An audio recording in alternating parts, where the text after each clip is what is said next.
Hi, I'm Stuart, and we're going to continue today with our journey through Advent by looking at an encounter with the shepherds.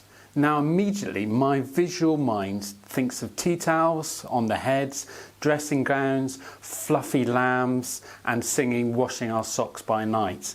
But none of this could be further from reality, as in that culture 2,000 plus years ago in Israel, the shepherds were made fun of.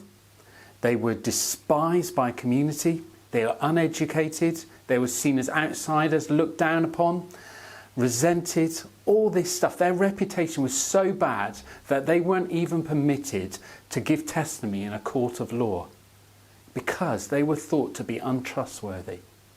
To make it worse, the night shift of shepherds was like the bottom of the shepherds' hierarchy. What is incredible that God chose to make the biggest global announcement of his son Jesus being born to the night shifts on the hillsides of Bethlehem. Let's read the narrative from the Bible and picture the scene. And there were shepherds living out on the fields nearby, keeping watch over their flocks at night. An angel of the Lord appeared to them, and the glory of the Lord shone among them, and they were terrified. But the angel said to them, "Do not be afraid. I bring you good news that will bring great joy to all people. Today in the town of David, a Saviour has been born to you. He is the Messiah, the Lord. This will be a sign to you. You will find a baby wrapped in cloths and lying in a manger." Suddenly, a great company of the heavenly host appeared with the angel, praising God and saying, "Glory to God in the highest heaven, and on earth peace to those whom his favour rests."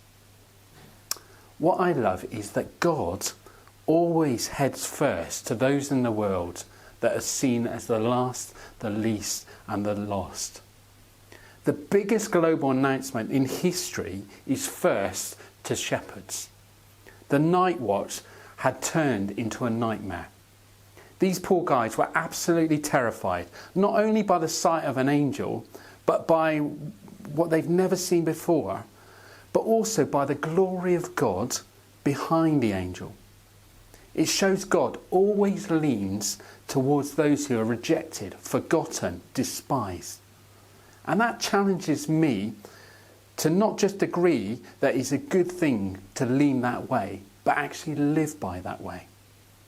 I've used the phrase before, God disturbs the comfortable and comforts the disturbed. This is lived out again here and stirs up wonder and amazement that God does literally the opposite of cultural norms back then and now. A few years ago, I went to watch the band U2 play at Twickenham. It was the most incredible light and sound show. My ears were ringing for 24 hours afterwards.